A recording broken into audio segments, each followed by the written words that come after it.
My name is Mandira. Welcome to AglaSem, and today we are going to be studying Class 9, Chapter number 3, Constitutional Design.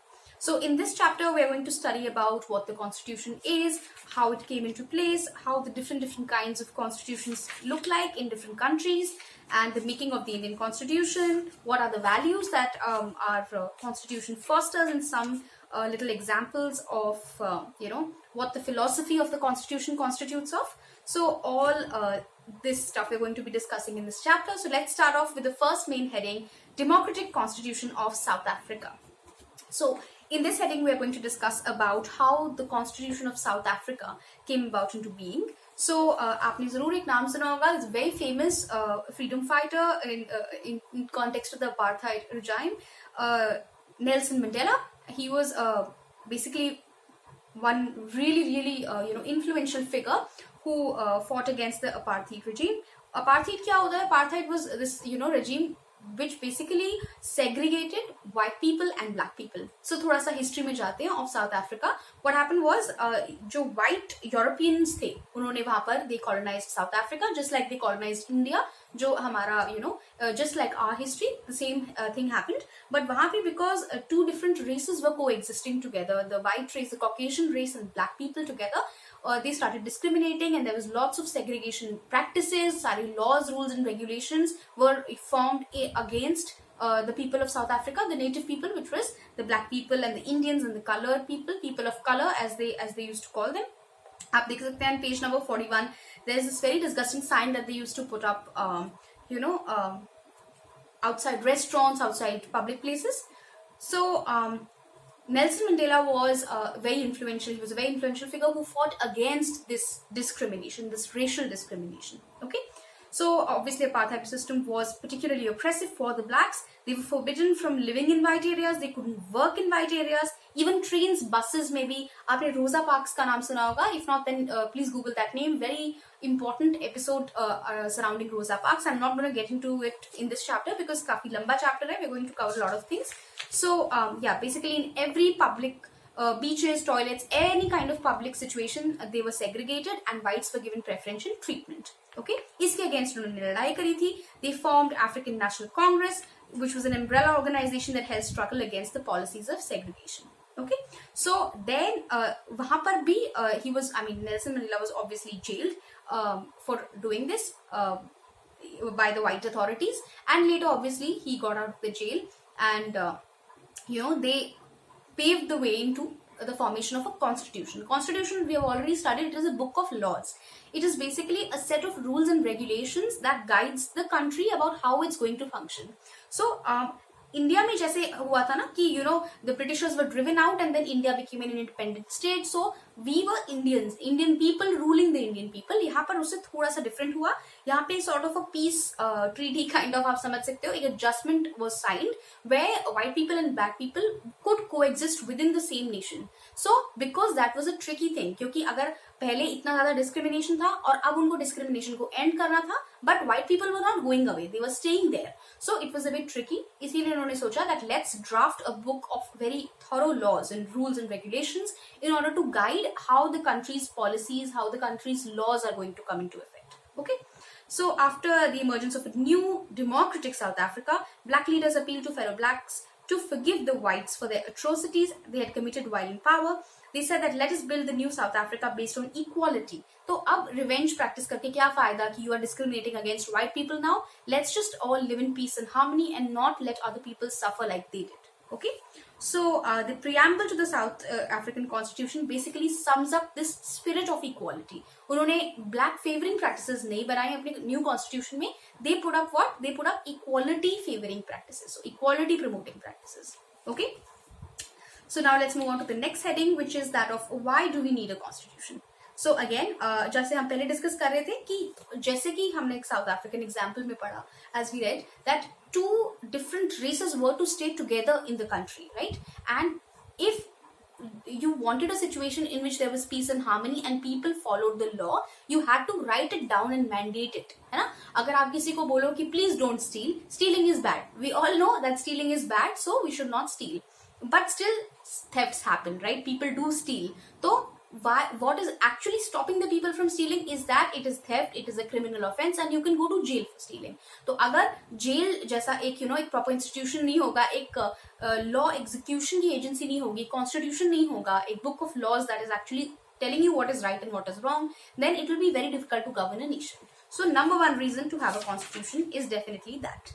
Okay, so आइए थोड़ा सा we'll just sum up the kind of the needs of having a constitution. Number one, it generates a degree of trust and coordination that is necessary for different kinds of people to live in together. So जैसे हमारे अभी हैं, different caste is there, different religion is there, right? So if I am, for instance, a Muslim and I don't want to be discriminated against, or I'm a Hindu and I don't want to be discriminated against, then I need to refer to this book. And कि अगर in case somebody is making me feel left out, discriminating against me, then I can refer to that book of laws and tell the law to punish them, right? So that's why we need a constitution for coordination between different kinds of people.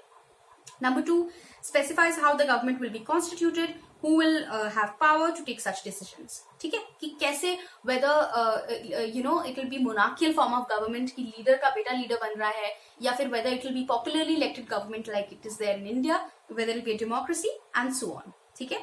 Number three, it lays down the limits on the powers of the government and tell us what the rights of citizens are. So I hope that आपको याद होगा, even the state and the central government, any kind of government entity cannot violate the rights of a citizen, right? So ऐसा नहीं है कि if someone is a government employee or if someone is the prime minister of a country, they can come and murder somebody. ऐसा नहीं है. So there are limits to the power of the government. That is what's mentioned in the constitution. Okay. And fourth, it expresses the aspirations of the people about creating a good society. For example, हमारे India में it is a secular state. That means we are not promoting any one kind of religion as per the constitution. Secondly, it is universal adult suffrage. So we are not discriminating anyone's voting power on the basis of their gender, on the basis of whether they're rich or poor, their caste or their religion, right? So this is the aspiration, this is the essence of our constitution. ठीक है? So the next heading is that of making of the Indian constitution. So a similar story kind of follows just South Africa में हमने पढ़ा. A very similar story was there in India as well. So in the backdrop of partition, हमारा after India and Pakistan had been partitioned by the British, हम लोग के जो main freedom fighters थे, जो leaders थे, उस time पे they were part of the Constituent Assembly and they actually decided कि constitution कैसे लिखा जाना चाहिए, उसमें क्या additions होने चाहिए and all those things. Okay, so unlike South Africa, they did not have to create a consensus about what democratic India should look like. Much of the consensus had evolved during the freedom struggle. So अगर आपको याद होगा, in 1928ish ऐसा जो एक 1930s में जो India था, जब हमको fully freedom नहीं मिला था, उस टाइम पर भी a lot of government people were working with the British. हमारे जो leaders थे, a little bit of autonomy had been given to do certain kind of elections or small scale elections in which Indians were allowed to participate, and they had a little bit of experience of running the election, the system, what is a good and what is a bad constitution from there. So that's why our constitution, the way it was written, it was a smooth process. It was not कि पहले गलत लिख दिया और फिर सही किया, because they already by that time had a lot of experience. Okay, so as I was telling you, the Constituent Assembly में हमारे freedom fighters and struggles, people who contributed most of their life to the making of independent India, वो लोग सारे they were part of the Constituent Assembly. Okay, let's discuss a bit about the Constituent Assembly now. Okay, so the drafting of the document called the Constitution was done by the Assembly of elected representatives called the Constituent Assembly. Elections to the Constituent Assembly were held in 1946. First meeting was held in एक साल पहले, before we got our independence. Okay, soon after the country was divided into India and Pakistan. So obviously the same representative people, they and most of them were freedom fighters and leaders. They were part of the committee that would draft the constitution. As you know that it was adopted on 26th November and came into effect on 26th January, which is what we celebrate as Republic Day. Okay, so the constitution does not reflect the views of these members alone. It expresses a broad consensus of its time. Many countries of the world had to rewrite, but हम लोगों को ऐसा नहीं करना पड़ा है. Now a lot of people, I think यहाँ पर भी आगे एक question है that why do we follow a document that is 50 years old? Why are we following that document even now? We are doing that number one, because उस time पर भी they had a vision of much, something much farther away.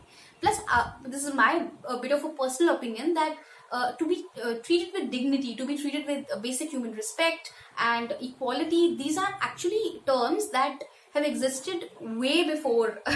I mean, for hundreds and hundreds of years, we have known the meanings, the importance of these terms for hundreds of years now. तो उस time पर अगर उन्होंने ये all these very important terms were incorporated in the constitution, so it was nothing old, it was nothing new, it is a timeless concept. Equality, for instance, या फिर right to expressing your own religion, basically providing freedom and equality to people is a timeless concept. Doesn't matter if you did it in the 1940s or if you did it in the 1840s or if you're doing it in 2020, 2021.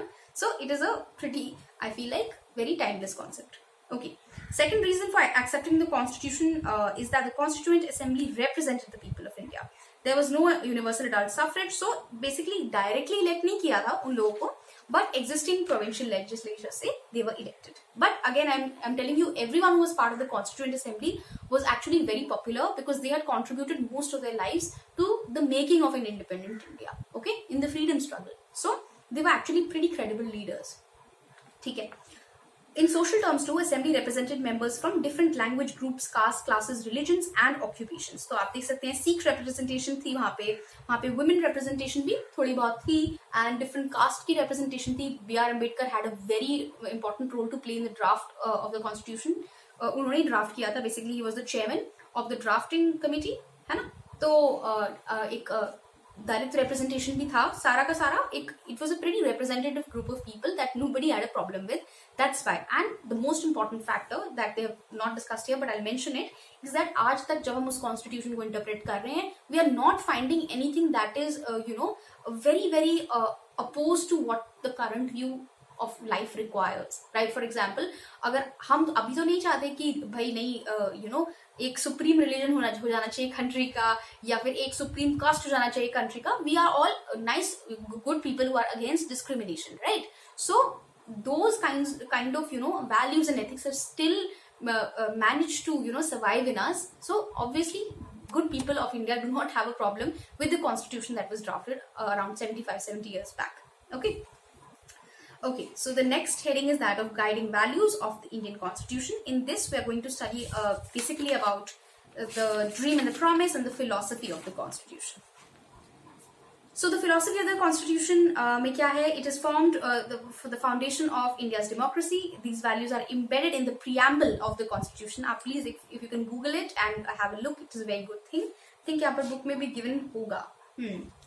So the Constitution begins with a short statement about its basic values. This is called the preamble. It's basically a summary of the values that are there in the Constitution. So हम लोग देख सकते हैं, we the people of India. Sovereign मतलब people have the supreme power. Socialist matlab social wealth is generated and should be shared equally by the society. Not too much gap between rich and poor. Sadly, that is not true for India right now because there is definitely a lot of gap. Secular means citizens have the freedom to follow any religion, but there is no official religion. Okay, the state governments treat all religious beliefs equally. There is no official religion. Technically, that's a secular state. Democratic matlab we elect the leaders. Republic, the head of the state is an elected person, not a hereditary person, right? Justice, we cannot be discriminated against. Liberty, there are no reasonable restrictions. मतलब ऐसा नहीं है कि we cannot talk against the government and we will be locked in jail if we do that or any such things. So there's liberty. Equality, we are all equal before the law. As I said, the prime minister, the president, or any kind of rural farmer, all of them are treated equally before the law. Fraternity. All of us should behave as if we are members of the same family, okay? Not opposing our nation. Okay. The final heading is that of institutional design. So much of the document called the Constitution of India is about arrangements. Okay. It is a very long and detailed document. Therefore, it needs to be amended. अब देखो basic चीजें तो हम amend नहीं कर सकते. For example, the fact that our state is a secular state, we cannot amend that. The fact that we treat everyone with respect and equality, we cannot change that because that is, the major pillar of the Constitution. आप आगे पढ़ोगे उसके बारे में. I will explain the fundamental rights to you in the last chapter.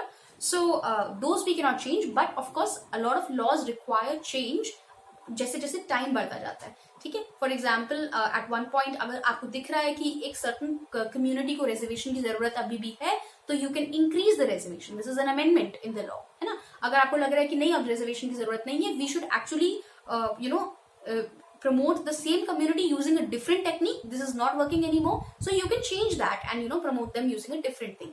बहुत सारे laws है जिनमें amendments होते रहते हैं. This is a regular process. So but there are certain amendments that we do not agree with, है ना. तो obviously as citizens we can raise question on those amendments, but we are not changing the fundamental nature of the constitution when we are making amendments. Or if any amendment is against the fundamental nature, then the Supreme Court has the right to invalidate it. लेकिन we can change the existing laws. ठीक है, जैसे कि I'm pretty sure आपने सुना होगा अभी Article 370 was struck down, और बहुत सारे laws against the British era का जो एक law था against it was criminalizing homosexuality, that was struck down. So sometimes it is for good, sometimes we face opposition when we are amending the constitution, but it is a regular practice to do so.